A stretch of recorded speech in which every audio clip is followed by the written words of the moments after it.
Good morning, it's November 13th, and this is To My Liberal Friends. Now that the election's over and the Republicans will control the Senate, they've won the White House, and apparently they're going to control the House as well.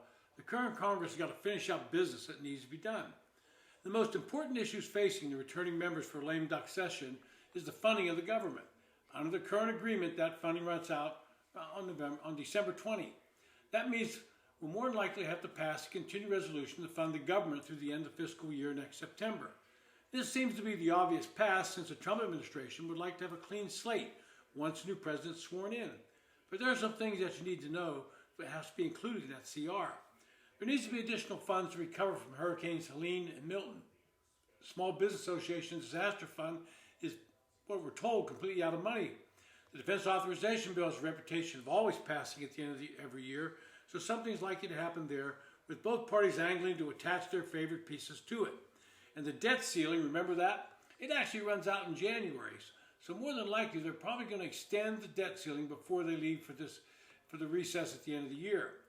Now, I find it a bit ironic that conservatives will most likely find that less important than it has been for the 4 previous years with Biden.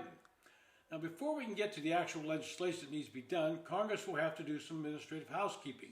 Republicans will have to elect a Speaker of the House, and Mike Johnson, the incumbent, will be seeking the position once again. And they will do this in their caucus before the actual formal vote on the House floor, and hopefully it won't be the circus that they were put through last time. I would hope that Donald Trump would convene a meeting with the caucus and let them know he'll not tolerate the foolishness that the Freedom Caucus put the Republican through 2 years ago. Johnson has Trump's support, so I suspect they will not be up to their usual antics. Over in the Senate, things are being turned upside down with the Republicans retaking the Senate majority. Mitch McConnell stepping down as Republican leader. There'll be a competitive election held by secret ballot for a successor. That's going on right now as I speak, and the candidates are John Thune from South Dakota, John Cornyn from Texas, and Rick Scott from Florida. Well, once they decide that, they're going to have the new orientation. And so despite what Schumer did, he finally had to invite Dick McCormick from Pennsylvania. And once the orientation's over, the Congress will have to reconvene those currently elected members in a lame duck session. As I said earlier, they're going to have to pass a funding bill, and that might be the only thing done in the House. There'll probably be some few health extenders in the legislation. They'll deal with telehealth. Lawmakers are expected to extend the pandemic-era rules that run out at the end of the year to broaden telecare health access to Medicare program.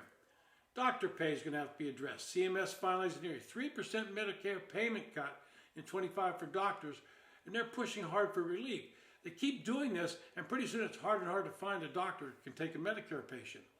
They're going to address the 5-year extension that's about to expire, allowing patients to receive hospital care in their homes. And this has pretty broad bipartisan support. Now, a major form of funding for community health center expires at the end of the year, so they're going to have to address that. Health center advocates are pushing for another payment bump after receiving one earlier this year. Not sure they're going to get that. Well, Republicans control the House, and they can wait on the new administration and the Republican Senate to move any legislation. But over in the Senate, there's some critical things that Democrats are going to try and do, and they're going to have a long-lasting effect. And I'm talking about judicial appointments. There are, by my count, 46 federal district court judicial vacancies. Even more important, there are 4 appellate court nominees awaiting a vote. With just over 2 months to go until Trump becomes president, Senate Democrats are considering an aggressive effort in the next couple of weeks to confirm as many of President Biden's judicial appointments as possible during this lame duck session.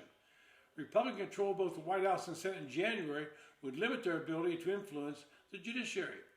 Chuck Schumer's filed cloture to try and speed up 2 of President Biden's federal judge nominations. Both were nominated for federal trial courts in Illinois. And he's going to try and get a vote on those 2 this week. And that's vitally important because anyone that's watched the past 4 years where Democrats have engaged in a lawfare campaign against Trump and Republicans, you can see how they made sure they got cases before the right judges. The same can be said when they challenge the election rules and results. Now, to get these judicial appointments through, they need all the Democrats there to vote. If Joe Manchin, who said he normally wouldn't vote for a judge without at least one Republican, he's going to have to vote with them. And Kirsten Sinema. Now, the other fact is, it's just a straight majority to pass these. So if Republicans don't have all their senators there, you're going to have a problem.